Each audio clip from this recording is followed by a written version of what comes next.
when it comes to, the feel-good things, the ribbon cuttings. And last week I threw out the first pitch for a youth softball league, and I made it to the catcher, fortunately. But the comments that always happen, thank you for bringing our culture into this space. And having moms bring their daughters up to me and say, they're so excited to see you in these spaces. Like, I think that the representation matters starts to become this very ideological, arbitrary idea. But I mean, it's real life, when I show up authentically and it allows others to do the same. In late 2024, Rachel Hernandez ran a successful campaign to become mayor of Riverbank, California. A small town at the top of the state's Central Valley, Riverbank may not fit into what you imagine as California. There are no beaches or Hollywood signs here. The town follows the rhythm of the harvest, with workers passing through following the crops. If Riverbank isn't your typical California town, Rachel Hernandez isn't your typical mayor. But she doesn't shy away from that fact. Hernandez has made her identity a central part of her governing and campaigning. She's young. She's Latina. She's the daughter of immigrants. She's a renter, not a homeowner. In this way, she represents exciting generational changes in who is claiming stewardship of American cities and towns. How does she do it? The answer is actually pretty simple. Partnerships. To talk about all this and more, we're thrilled to have Rachel as today's guest on Building Local Power. Rachel Hernandez, welcome to Building Local Power. Thanks so much for talking to us. I think my first question, I usually like to just ask a little bit about people's journeys to how you got to here.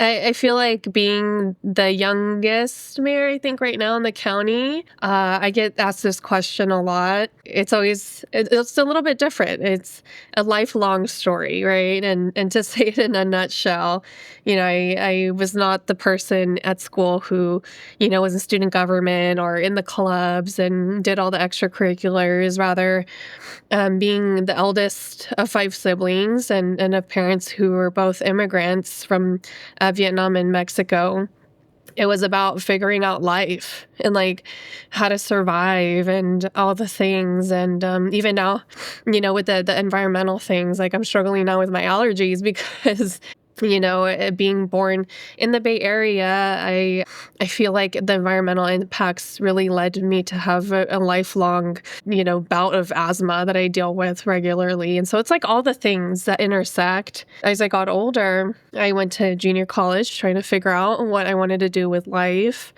and did find a political science club. And after learning about civic engagement and voting and all the things, I'm wait, we do have some control. We do have control over things.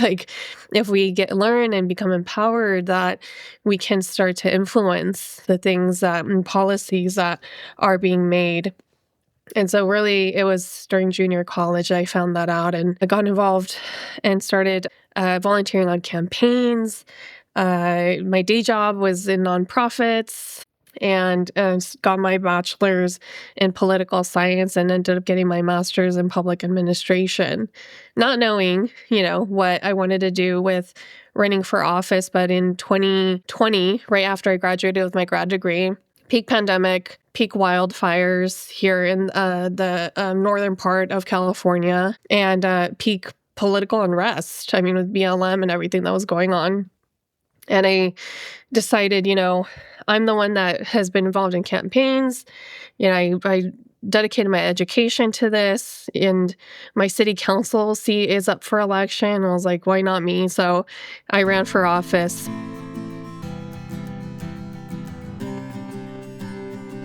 I've never been there. My boss, Reggie, is from Modesto. He talks about the area all the time, and he really loves it. So for our listeners who haven't been there, how would you describe Riverbank, California? It's unique from the rest of the state.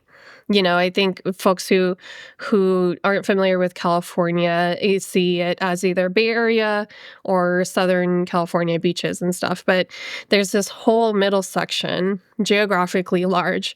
That's the Central Valley. That's the agriculture hub of the state and of the country. where, we have farm workers who travel according to seasons of crops up and down the Central Valley. And I mean, you hear about the farm workers movement and all those things, but Stanislaus County, where I'm at, is kind of the northern end of that, just an hour south of Sacramento. But Riverbank is this quaint city where about 26,000 people.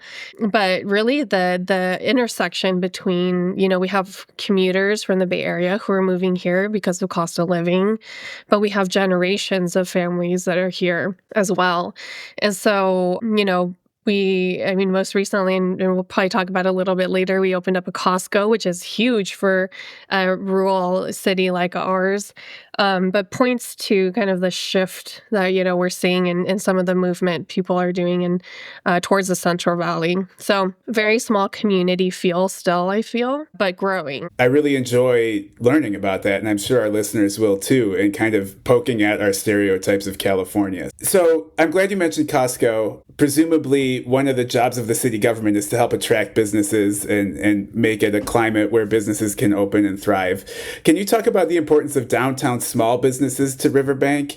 And then also, how do you think about the big box stores like Costco that bring sales tax revenue to your city versus these small independent stores? You called Riverbank quaint. And not only do the small businesses kind of make up the character of the downtown, but they also bring sales tax revenue to your city. Yeah, so how do you think about the small businesses? How do you balance that with places like Costco? What's your kind of view on small versus big and how it affects Riverbank? And that's like really the crossroads that we're at right now, because it's important to our community and something I heard on the campaign trail. So also after running for, we have a mayor that's elected at large. And so after 4 years on council, this last year I ran for mayor, and I'm now 3 months in to serving as mayor. But yeah, you're right. So I hear we need to keep our small community feel, but we love our Costco. So how do we balance that? And I think that's why this year and these next 4 years with my new council as well is so important to start kind of reshifting the culture for large developers and commercial retail, and tell them, you're here to invest in our community. Because I think one of the learning lessons from COVID was that people want to hang out. Like, people want to socialize, people want to be in community, and kind of shifting our view of the downtown as more of like the social center rather than a sales tax base. Because I mean, it's similar to the whole county here.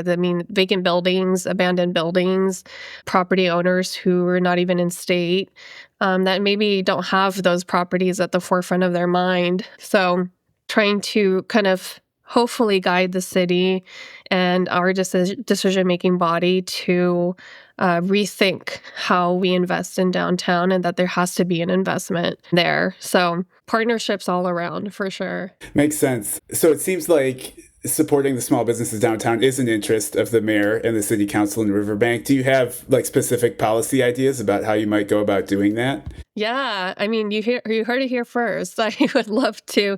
We're kind of moving into our strategic planning session with this new council in a couple months here.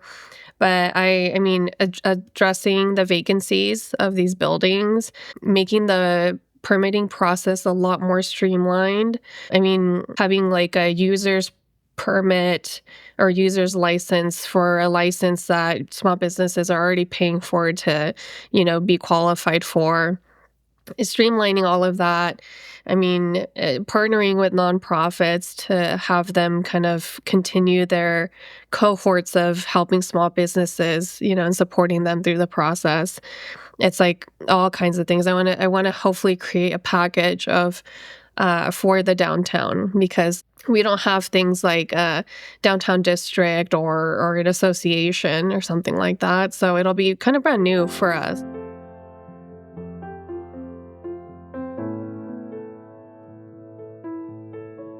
I'm really interested. You already mentioned kind of air quality in California and the impact of pollution and wildfires on California residents. So this is a little bit of a long story, but like everybody at ILSR knows that Reggie loves that area of California. So someone on our compost team sent Reggie this short film. We'll link to it in the show notes. It's a really kind of compelling and interesting short film about the last remaining garbage incinerator in California, which is just outside of Modesto in Crow's Landing, maybe 25 miles or so south of you in Riverbank.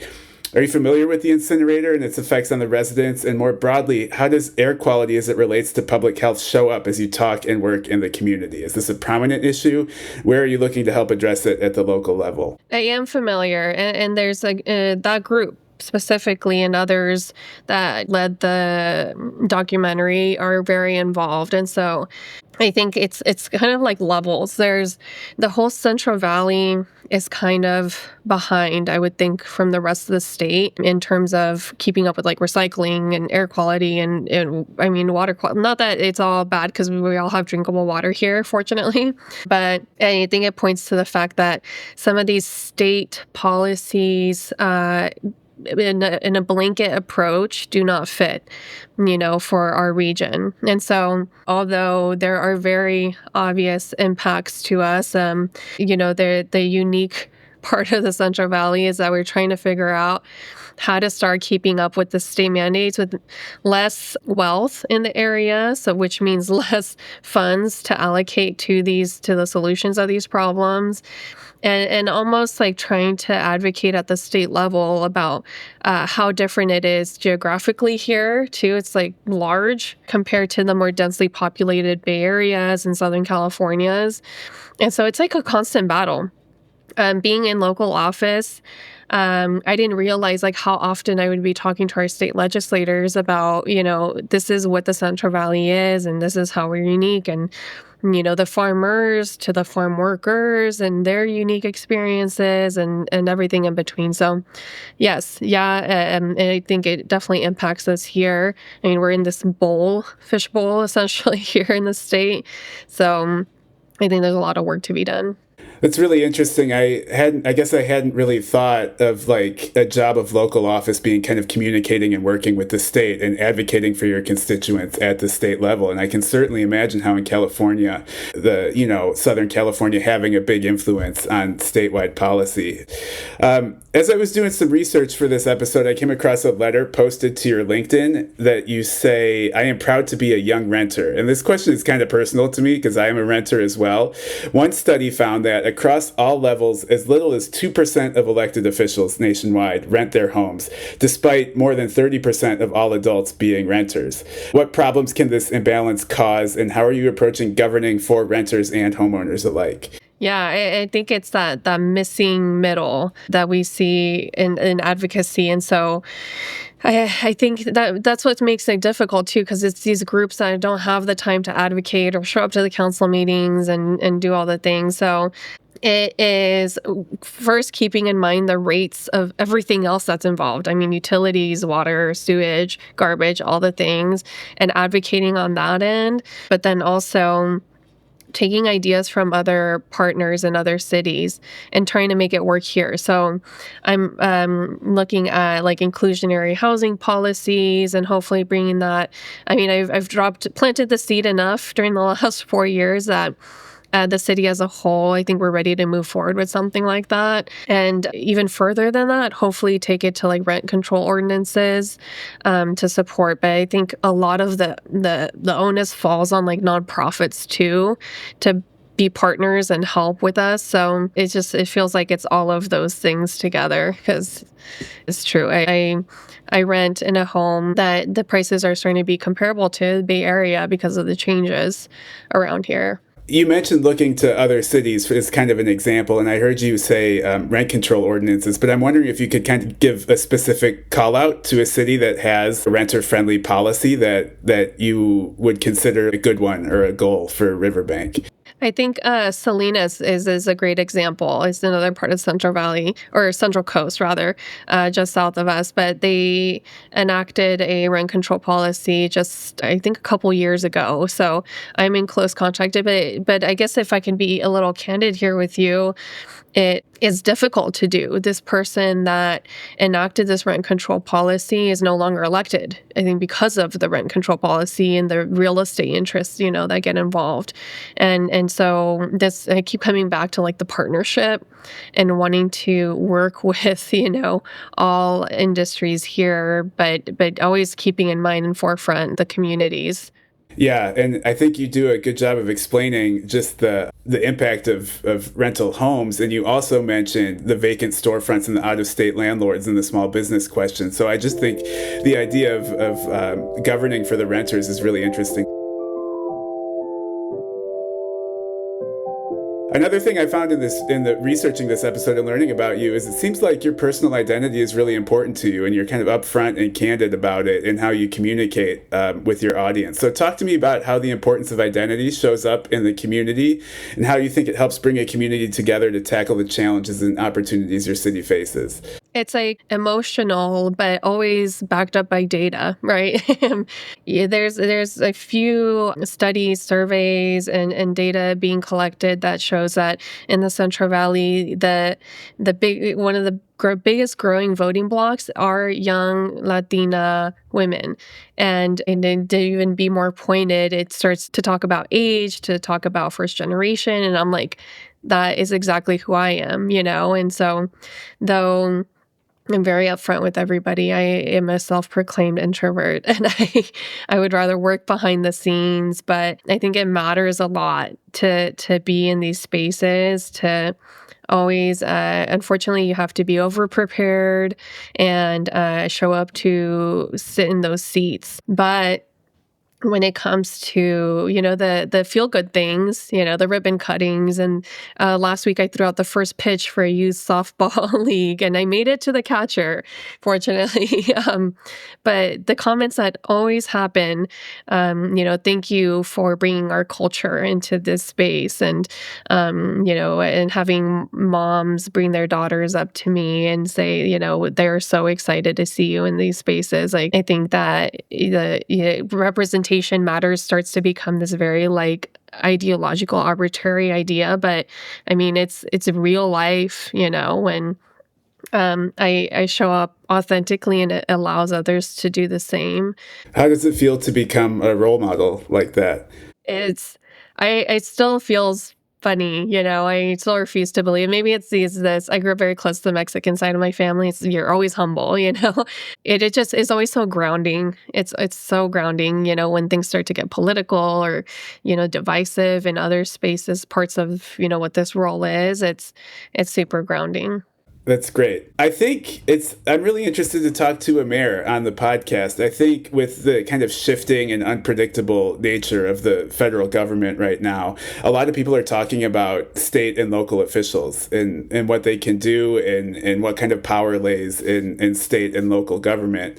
So I know Reggie was recently, he keeps coming up, but like this is his area. He recently went to the Conference of Mayors winter meeting in Washington, D.C., which you went to as well. I'm wondering how that went. As a young first-time mayor, did you learn anything? Did you make any good connections? And more broadly, like, do mayors talk to each other? Do you support each other? Is there kind of this like inter-mayor networking or community that happens? That was like the thing so I have a nonprofit background. I mentioned, I was like, the one of the biggest rude awakenings coming into the city council 5 years ago was that no one's talking to each other.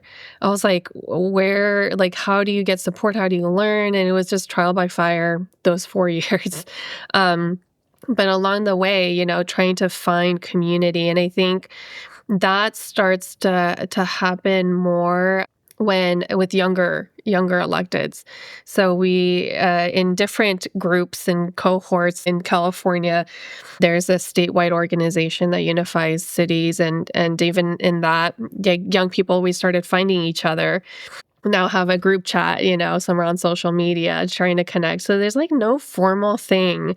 And I think when the conference for mayors, I got there, and it was so different. It was people who had been there for decades, serving as mayor, and they did like a new mayor's mixer. It was like a handful of us there because everyone has like been so experienced and had been there for so long. So naturally, I think people started trying to connect in informal ways. So there's a group that's, super connected about certain issue areas or young people and et cetera. So there's like random group chats floating around. I think people just naturally want to get involved with each other. Yeah, well, I hope you can continue to find that community and build those group chats. I kind of like the idea of mayors getting together and strategizing and building all this local power together. So for our last question on these episodes, I really like to ask about political inspiration. You already mentioned the rent control ordinance, but I wonder, where else are you seeing good things happening, and where do you draw your political inspiration from? Oh my gosh. So that's always been a question. In some of these organizations I'm involved with, they're always asking, what's missing now that you're elected? Because there's no like handbook to tell you how to govern. So you're just trying to find organizations that will help align like-minded people to get each other to bounce ideas off of. So, I mean, there was never one that's like copy paste, but I have folks in the Bay Area who, in Hercules, is there's random small city that I look to, Salinas and Central Coast. There's some LA folks that I really admire. And so I will take inspiration from anyone. And I've gone this good group in different areas that we're like, don't reinvent the wheel, let's help each other. Look, I just passed this policy, like maybe it'll fit in your city. So people are in the groups that I'm involved with, at least, much more open to sharing these kinds of things. Great. I love that. And hopefully that will continue with listeners hearing this episode and learning about Riverbank and all of these issues. I really enjoyed learning about your area of California and the issues you're facing and you. So thank you, Rachel Hernandez, for being on Building Local Power. Thank you. Thanks for the questions. For more information on Riverbank and Rachel herself, see the links in the show notes. There, you'll find a link to Burning Injustice, the short film we mentioned that profiles California's last trash incinerator and the activists who are trying to stop it. You'll also find details of the rent control ordinance in Salinas, a piece of legislation that inspires Rachel. Relatedly, I've also linked to the study that found that less than 2% of elected officials rent their homes. Here at Building Local Power, we'd love to invite you, our listeners, into the conversation. If you have thoughts about this or other episodes, ideas for future guests, or if you just want to get in touch, send me a note at buildinglocalpower@ilsr.org. And as always, if you like what you hear, please like, subscribe, review, and share with your friends.